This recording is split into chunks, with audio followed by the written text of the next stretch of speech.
good evening, good morning, good night, you lovelies. It is the one, the only Cappy D Bar, and we're here to discuss some wrestling. Hope all of you are having a great one. However you catch this, whenever you catch this. Now, quick apologies. This might be a little bit more delayed than everyone expected, not only for our Dynamite, but our Smackdown reviews. There's also a small refrigerated hum in the back. It is because it's 80 degrees outside and your boy will not be getting put out for 1, 2, 3 due to the heat stroke champion. All right, we're going to talk about some things very quickly and very briefly. The court rulings for not only the TKO merger with WWE Incorporated, but the Janelle Grant sexual assault and sexual misconduct case have both been moved to private arbitration. And that basically means that when these niggas come up with a verdict, whether that be guilty, non-guilty, or settled, nobody will know and nobody involved with the case will have the legal right to speak about it. Yes, America, because when you come to a conclusion in the court of law, whether you are done rightfully or wrongfully, as long as your opponent has enough money, you will not be allowed to talk about it.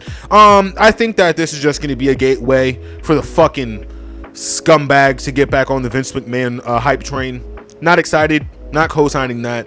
And if any content creator goes above the pale to try to sane wash or whitewash the crimes of one Vincent Kennedy McMahon Jr., you're a fucking sleazebag and you're disgusting. That's how I feel about that. Next, we are going to be discussing CM Pompadour. CM Punk has had some very questionable booking. Every single main event except for SummerSlam last year, he has lost. Again, don't know what the fuck is up with that, but that's something that they just seem comfortable doing. So this is what they're doing. And I don't see CM Punk winning a championship anytime soon. A lot of people suspected that he will go to AEW due to his very long, very drawn out absent from the brand, the product, and even with shit like Trump buying TKO, this fucking merger and the Vince McMahon thing getting put underwater. Like, there are reasons for people not to want to be in this company, but folks like AJ Styles, feels real welcome at home. He's great shape, younger than some of the older wrestlers nowadays, but AJ just wants to sit back and do podcasts with Bubba Ray Dudley. That's what he wants to do. So him and CM Punk are signed to maybe the worst fucking sports company of all time. In this sports company, I have to wonder, when is anyone actually going to get their fill and get the fuck out of here? Such as an LA Knight, we're going to get to that when we get to it, such as a Punk. I mean, honestly, even people like Drew McIntyre, man, like what has Drew McIntyre been given that, is forcing him to go on this long hiatus? Was it the CM Punk, was it the Cody losses? Was it him getting thrown around by Oba for like 2 weeks before they just deaded that feud? Huh? I mean, y'all got Kevin Owens walking around on 2 feet. Looks perfectly fine to me. You got him coaching on LFG.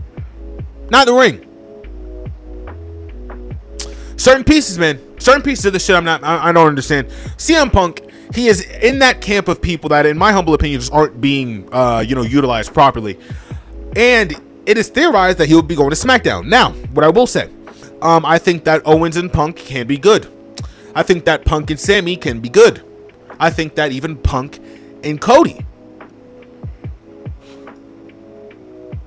despite us already seeing that match, has the potential to be pretty good.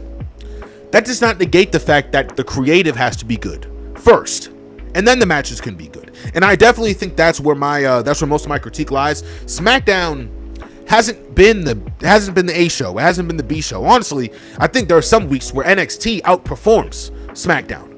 That's just me being honest. I mean, I don't know if you niggas have seen that Kendall Gray and Kelani match. Wasn't that bad. That's what we're dealing with on the other brand. Niggas like Mason Rook, Evil. Hey, I expect nothing from NXT. But every now and again, they do show their ass, and it's impressive. It is, if not anything, impressive. I gotta give credit where credit is due. So, not only will I be, giving a small little review for NXT next week, just again on the cusp of them just having pretty solid television. I'm also going to be sidestepping any Punk to AEW rumors and any Punk to SmackDown rumors. I don't believe that to be the case. If it is the case, that's fine. But I'll let you know right now, for the agenda of Punk losing to Roman on the biggest stage of them all, losing to the part-timer on the biggest stage of them all, and then running to the number 2 brand, Doesn't do good for your agenda, brother, man. Doesn't do good for your agenda. But Phil knows that. Phil understands stuff like that, and that's why he gets paid what he gets paid. All right, we're going to be discussing very briefly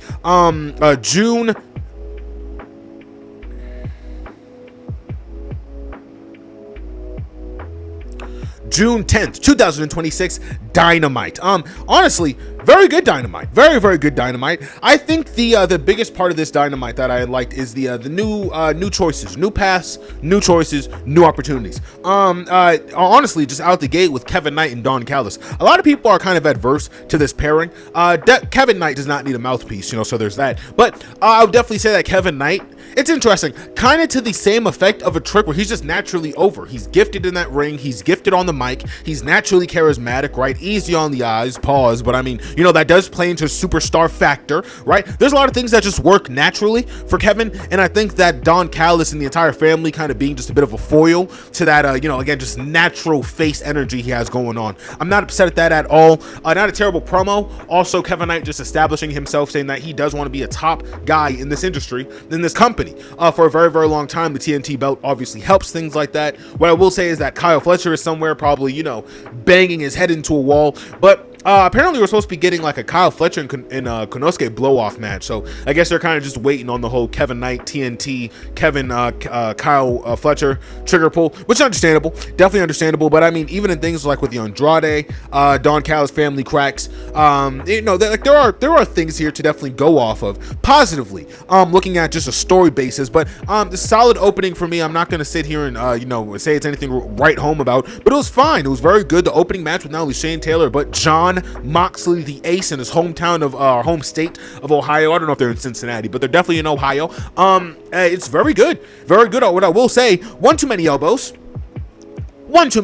for me. Wasn't the biggest fan of that. But not only does Moxley get put through a table, but he gets put through the ringer. Shane Taylor is definitely sold as this massive OG, extremely heavy hitter. Not only is he a pound for pound competitor, but he is also a threat. If you if you kind of try to dismiss him as a threat, right, you have to be very observant of not only him, but his you not only have to be observant but him, but his faction, with the Lee Moriarty, with the Trish Adora. I believe his name is I forget. There's two extra guys who do that old BBC gimmick. It was actually pretty funny. It popped me pretty hard, not gonna lie. That collective, they're always at ringside. They're always doing some funky shit, right? Even to finish up this match, it was for the Continental Championship, so there's no real way Shane Taylor was going to go over. It only took a curb stomp, uno, dos, tres. Shane Taylor gets out of here, but the STP start running over shit. They start running over shit. They literally do the fucking Death Riders like taunt. And I was like, this is beast. This is beast. I like the idea of Shane Taylor Productions. Honestly, just having a little bit of gravitas. Major shout out to Jon Moxley. Some would argue that Shane Taylor was a quote unquote bench warmer. He obviously got a lot of minutes and a lot of playing time in ROH, but on the main show, not as much. Moxley sold him as somebody not to be fucked with, and that's good. Lee Moriarty, again, somebody in that crew that's going to do phenomenal things in this fucking industry. He is a part of this story. That's a positive, man. That is a net positive. Again, I'm never going to sit here and kick the back into Trish Adora. Hey, that's already a +2 stars on the whole night between me, you, and the upload bar. Very nice opening match, and I'm down with the story of Don Callis, and I'm down with the story of the Death Riders, having to kind of fend off, the top faction location, right? Because Mox can be Mox, right? But are we about to sit here and say that on a random night, Lee Moriarty won't overtake a Danny Garcia, right? That some of those young cats in there can probably maybe quote unquote outsmart a Claudio or outsmart a Pac, right? I like it. I'm not upset at it at all, and I do, or Yuta to be more specifically. I think Yuta will probably be a better example for that. But again, I think my point still stands. This is a solid opening match, and there's a story of Moxley, trying to not only sit at the top of this faction division, but kind of just sit with the choices of his faction division, right? Because one would argue the reason that there are so many factions that are cutthroat and ruthless and they're just ready to rip somebody's jugular out is because of Moxley and the Death Riders, right? Like, you can make that argument in kayfabe. So not mad at that, not mad at this match whatsoever. Next match on the card that I actually really liked a lot. It was next match on the card that I liked a lot actually was Mark Briscoe versus the Bastard Pac. Now, I'll be very honest, I didn't expect Pac to lose this match, but he did. They're building up Briscoe. Briscoe and MJF have a really good segment after this, but just to like hone in on this match for a moment. This is a very good match. Like a very, very good match. Now you have to understand that not only Mark Briscoe but Pac kind of come from that 2010s, 2013 to 2016 era of just ROH, PWG, get 60 niggas in the basement and just have a fucking 90-star match. Like that's the kind of era that they are just cut from. And it's a very, very good match. I didn't expect Pac to lose. I really didn't, but it was one of the quicker matches on the card. That's about maybe like the third longest match on the card, but I mean, again, it's only about 4 or 5 matches on the entire card in its entirety. This match was it wasn't only a great showing for Mark Briscoe, but I think that this was a very good match technically. I like the idea that both of them just have a very good I won't say chemistry, but I definitely think that they work very well in tandem with one another. I think they could bounce off each other very well. I mean, you can kind of call that a type of chemistry, but it's very good, very, very good. And not only was Pac using his IQ, very, very big plus, which I assumed would win him the match, right?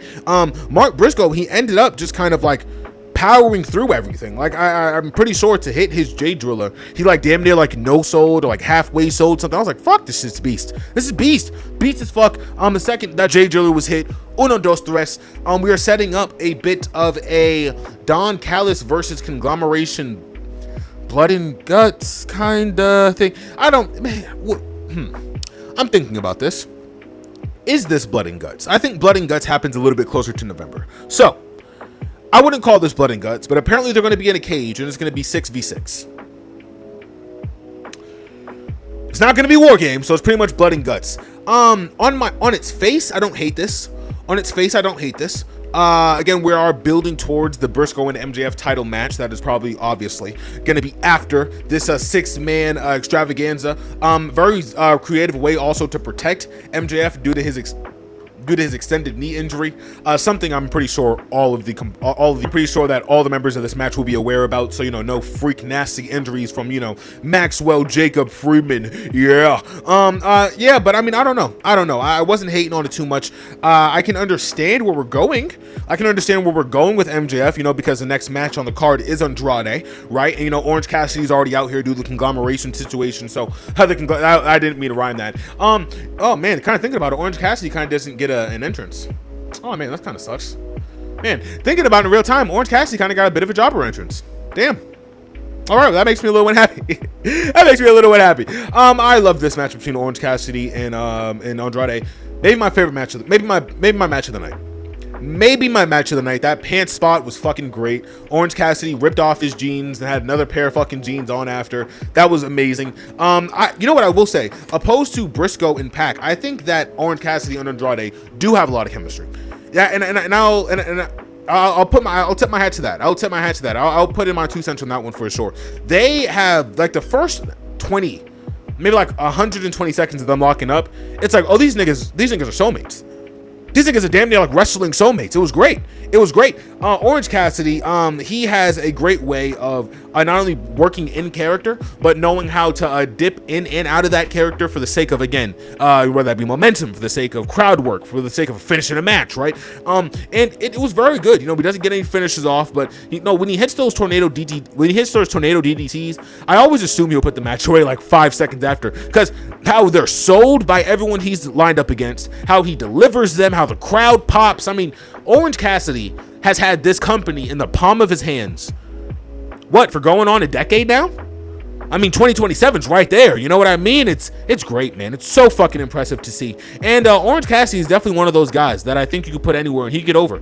He'd get over in Bloodsport. He'd get over in Bloodsport's crazy. But he'd get over in Lucha Underground. He'd get over in WCW back in the days. Like, Orange Cassidy is great at everything he does. Andrade, easily one of the best luchador wrestlers on this planet right now. No less than top 5, maybe top 6 if you want to throw MJF in there. But yeah, Andrade does end up putting away this match with the Judas elbow. But even like the setup to the Judas elbow was after like 3 or so minutes of really solid offense from Orange Cassidy. Again, reinforcing, you'd think he would take this match away, right?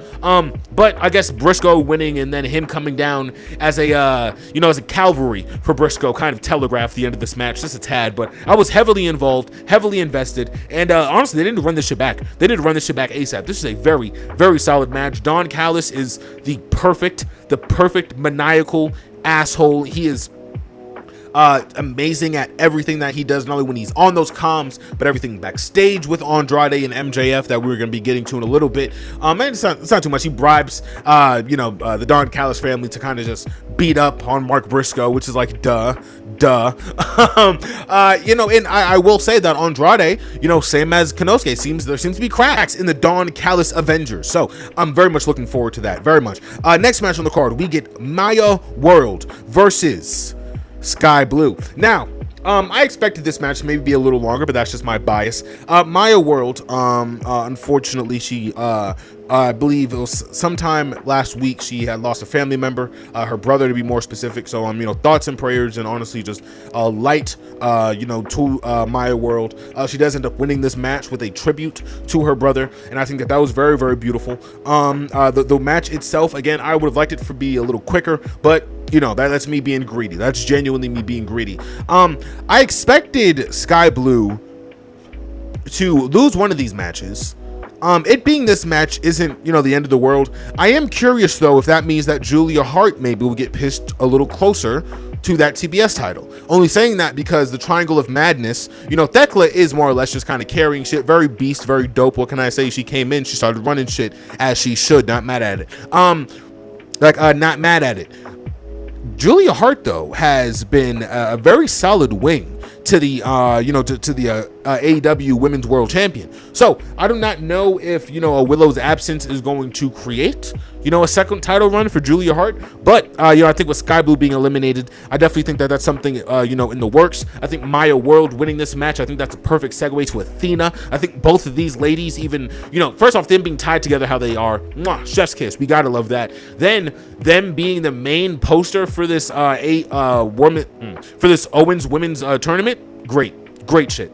Genuinely great shit. My only issue is that they both can't win. That's my only real fucking complaint, is that they both can't get out of here with the uno dos tres, and that's that's again me being greedy. But Athena's gonna put on an amazing match with Maya World. Maya World, easily one of the best young acts in that locker room, male or female, and she was great. Even how she puts away this match, using her momentum to kind of reverse the kick out into just like another struggle, another helpless whimper. It was good, very, very good, man. And again, much shout out and much love to Maya World. Wishing the best for not only you but your family. And last couple of matches that we will be talking about.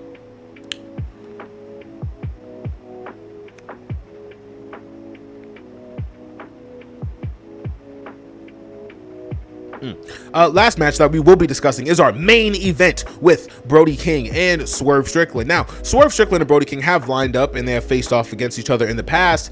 This is different. Dare I say? Might be a little better. I love everything that Prince Nana brings to the crowd. Not only does he hype up the crowd, but he is an amazing antagonist to the folks in that ring. He easily gets in the way of Brody King, leading to a setup for a swerve stomp through the chair. So fucking tough. This nigga Swerve is fucking insanely tough. There's multiple moments where Brody King looked like he tried to kill Swerve. The cannonball into the cannonball into the corner, that was definitely I want to murder Swerve moment. I think he also hit like his signature pile driver. I winced, chat. That was a tough one. But basically after Brody King gets busted open from the turnbuckle, Swerve, he makes 2 house calls, a super fucking house call, which was like, Christ, that shit was amazing. That super house call was really fucking good. And he ends up hitting it was a cop killer, and then he doesn't put this move away with a Swerve stomp. He puts this move away, I believe, yeah, it is with the cop killer. He puts this move away with the cop killer. 1, 2, 3. It was kind of a reversal on. It was like a lariat, I think Brody was going for. He had gotten busted open. He was kind of just like seeing red, no pun intended. And that was the end of this match. Swerve Strickland, Maya World end up moving forward in the Owens men's and women's tournament. I'm very, very impressed with this Dynamite. This Dynamite was good. The opening segment with Tommaso Ciampa, Chris Jericho was kind of the shit. I didn't hate it. Kind of the shits though. So unfortunately, my natural 2 stars that you got for Trish Adora, everything that we did get from Pac, Briscoe, the Leo Rush, the Orange Cassidy matches, Moxley, all that stuff is great. That Chris Jericho segment's an easy -1, so this is going to be a solid 6 out of 10 Dynamite. I was pleased Very pleased. Even with some of the vignettes that we got with Mercedes Moné, very, very cool. I would just like for not only the divisions maybe to kind of mean a little bit more, and I know that sounds kind of vapid, but I expected Sky Blue to go over only because she is a staple in that women's mid card, you know. And now that we are building a new guard with Maya World, right, with people like Persephone, right, there are supposed to be newcomers who just kind of, you know, they get the moment in the sunlight. But my only issue is, now are we going to sit here and say, hey, Maya World, great job getting to the next step, eat this pin to Athena? You know, and maybe if things were a little different, we would have had a finals with, you know, again, in a perfect world, right? Maybe like Julia Hart or somebody, and you know, they have an actual story, an actual blow off in this tournament. But for the most part, it does kind of seem like we're just kind of going with the motions, and not only are we kind of just you know, moving along as briskly as we can to kind of finish this tournament, but you know, we're at the risk of sacrificing certain pieces of the tournament that make it so big, right? Because now if Maya World upsets Athena, now we have ball, now we got game, now we got story, right? But you know, is this only a small step to take just to kind of figure out the mid card later in the year? And I guess that's the main point of what I'm trying to get to. Enough dilly-dallying, all right? That was my official review for Dynamite. Very good. Definitely not perfect, but it was very good. I had a good time watching it. You know, that swerve match was actually pretty solid. A good 7 out of 10. 7 out of 10 for Dynamite. All right.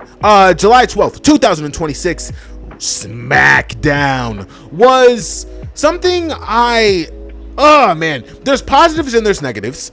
There's a lot more positives than negatives, but I'm afraid that the negatives are so potent that they mask what the potential of any good, like that they mask any potential good to come out of this show. And what I mean by that is, honestly, man, just like, let's just start with our opening segment. Even thinking about like Cody walking in, niggas just in front of the 195. He's just in front of the 195. He's just chilling in front of the highway. What the fuck is going on here? He's walking in here with his Mr. Libation shirt and his Mr. Libation suspenders, and he's talking to Nick Aldis, fucking the brawling Brit.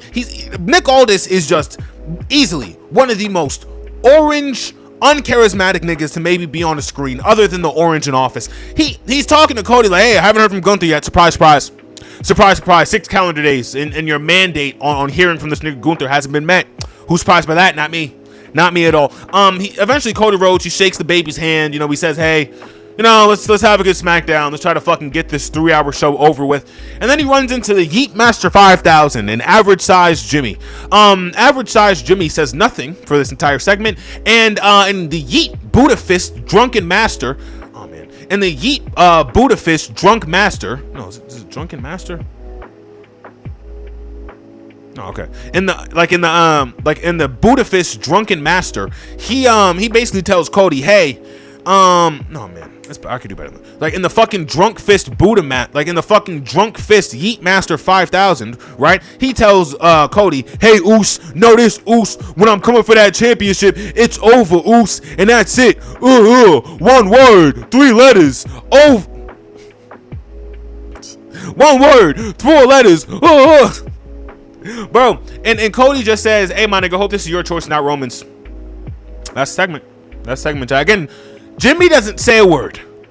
These niggas are literally just lapdogs again. They're just lapdogs, lackeys, floozies, jabrones. Hey, I'm not using my AEW. I'm paying about $8 a fucking month for it. I'm paying about $13.80 for the NordVPN. Guess how I feel every Wednesday and Saturday? Like a fucking jabron. All right, this shit right here, horrible television. Horrible. Maybe, and I'm not being hyperbolic here, maybe some of the worst television on TV. Maybe, just maybe. And that's not me being funny. It's not good, chat. This shit isn't good. It's not good. You know what we get next? We get a fucking 4-way women's match. Holy hell. 2 out of 4 of these competitors were on Raw. They literally just had a fucking match on Raw with Soruka and Lyra Valkyria. Why the fuck are they in this Fatal 4-Way? Why are they in this Fatal 4-Way, chat? Because they gutted the mid-division. Because the mid-division is dead. The tag division is in cryostasis. They had your IC Women's Champion in this fucking match. Who does that benefit? Fuck all nobody. They had Lyra Valkyria, a woman who just got pinned on Monday in this match. Does she benefit from this taping? Not really. Not that much. She looks great. All of her foot placements are sharp. Her timing is correct. Doesn't look like she's getting winded out there, running back her fucking entrances, but for some reason she doesn't get a victory. Charlotte Flair gets the victory. Charlotte Flair, somebody who was just a tag champion. Somebody who is also being called out by Blake Monroe. Blake Monroe, somebody that they don't have any plans for, unfortunately, is what it is. But Charlotte Flair gets to move on instead of continuing the story maybe with Blake Monroe, maybe?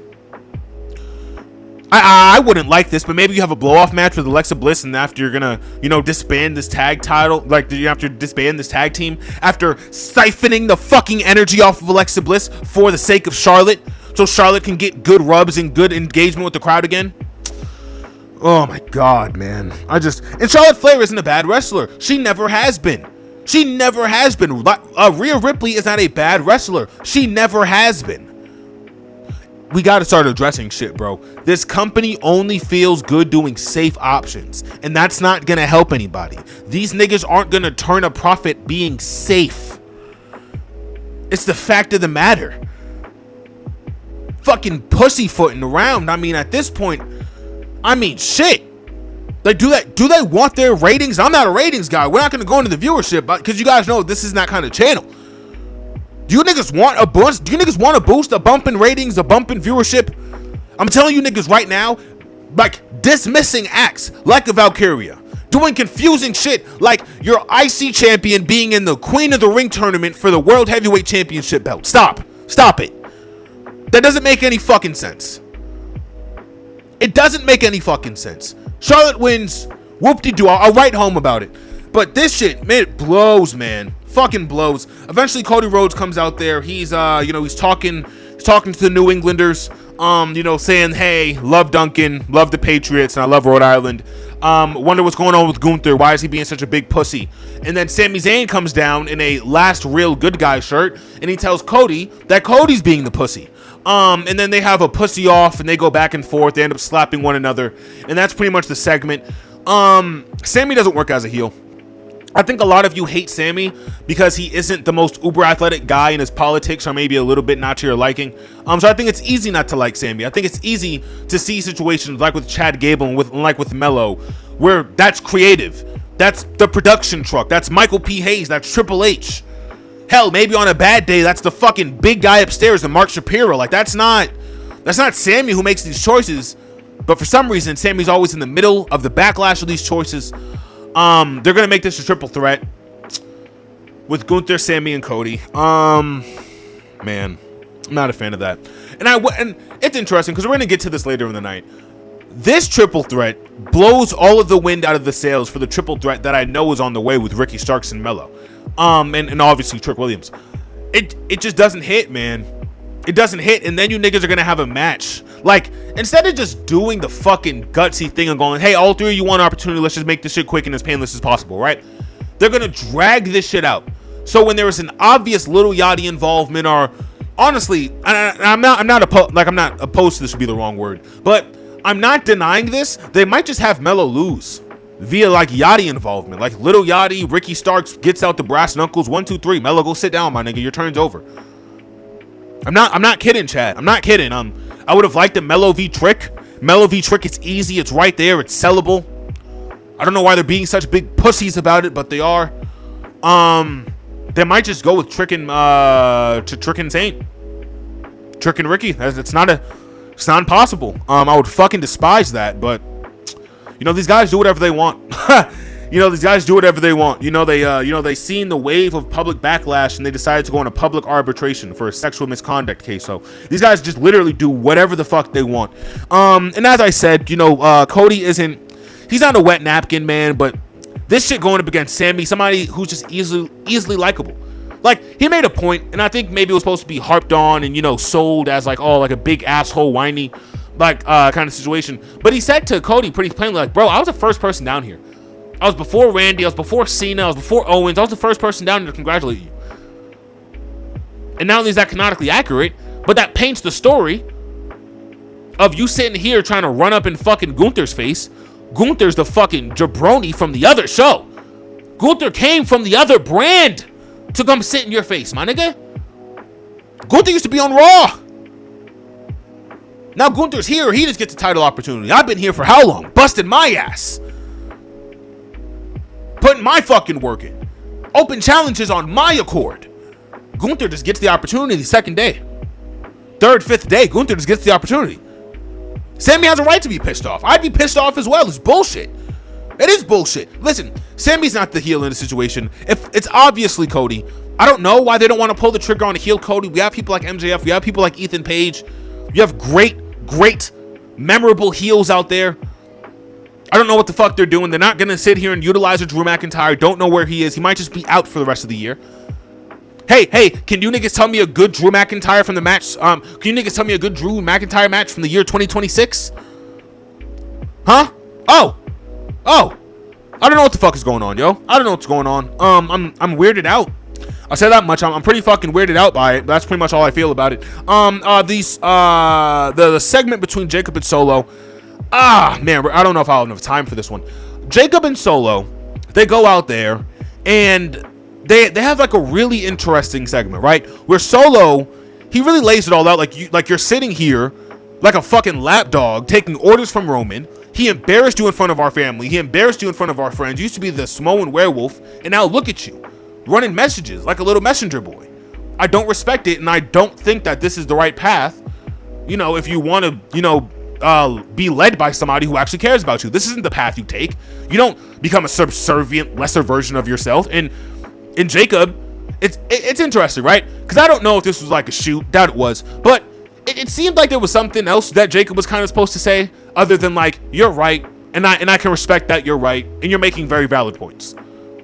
I don't know, even like in the delivery, like he repeated himself like twice and a half times. He paused for a moment, and I'm like, I don't know if him saying that Solo was in the right was supposed to be written down, but he is in the right. And I don't know as a writer how the fuck you write around that. Like, hey, you were on top of the world 7 months ago with Drew and Cody and, the world title opportunity. Now you're just running messages from the part-timer, for the unemployed one. Throughout heaven and earth, he is unemployed. I don't know. Don't know who this benefits. It doesn't benefit you, though, Jacob. He acknowledges that. But as he, also, as he acknowledges that, he also acknowledges that he made his choice. And he has to stand 10 toes down about it, which, for lack of a better word, I can respect. I can respect that, in terms of character. But I definitely think that the cracks are starting to show within Jacob. I think just like a voice of reason in Solo, not bad at all.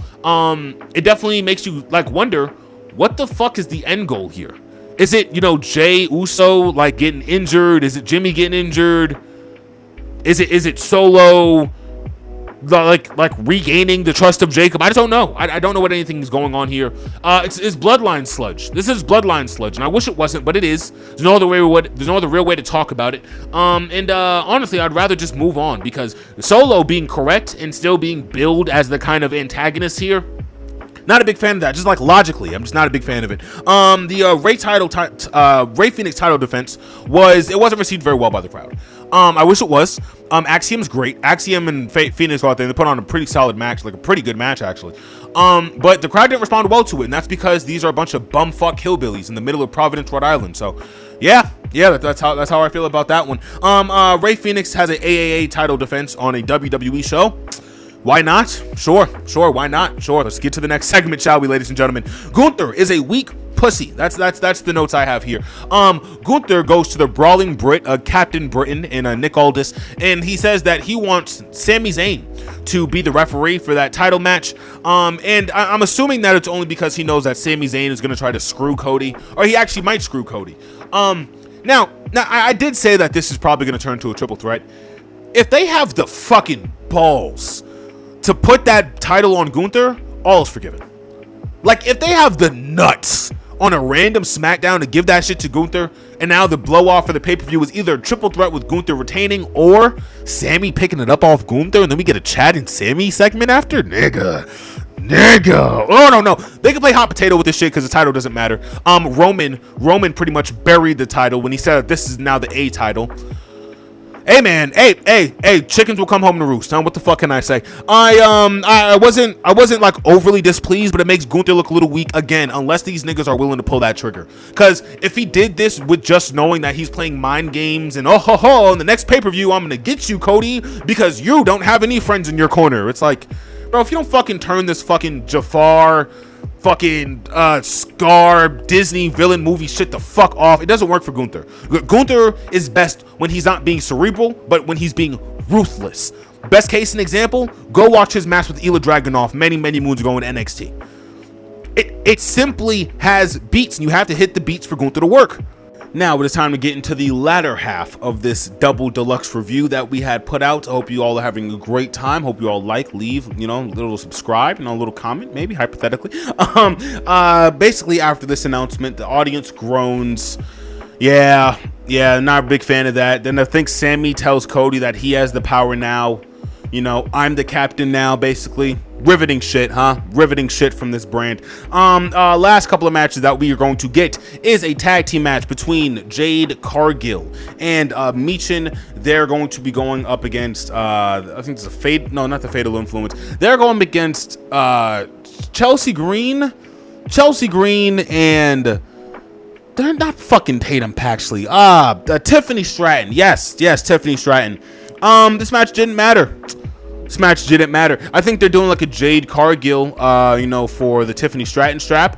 Should be a pretty decent match. I think they had a pretty good match many moons ago, at least no less than about 4 to 3 weeks ago.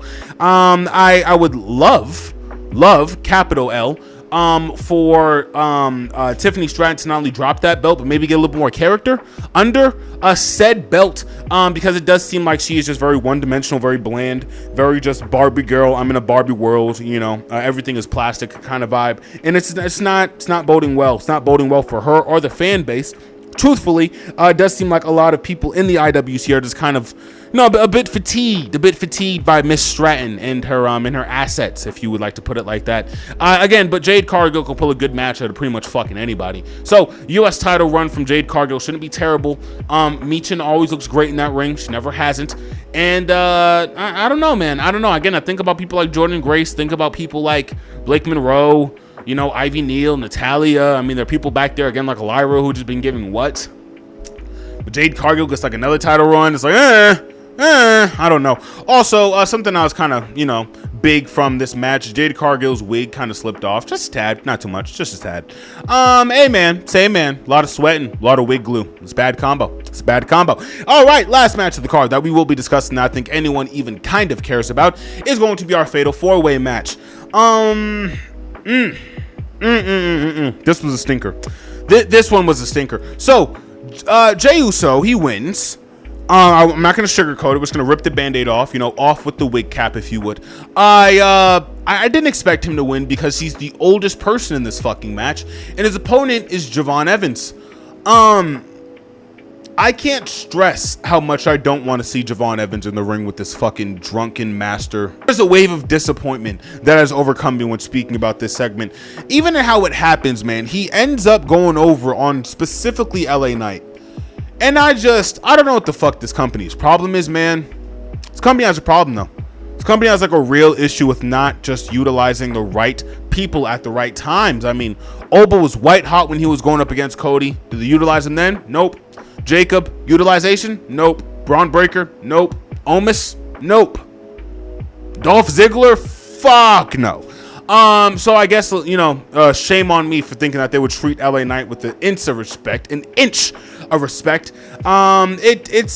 unfortunate. This was an unfortunate watch. Jey Uso winning anything, not a positive. There was bloodline sludge in the middle of this match. Jimmy Uso staring down Power fucking Keys like, oh, who booked this shit, man? Powerhouse Keys getting the bejeebies shook out of him by who? Middle-sized Jim? Fuck out my face, bro. I'm sorry. LA Knight ends up getting screwed over by Solo.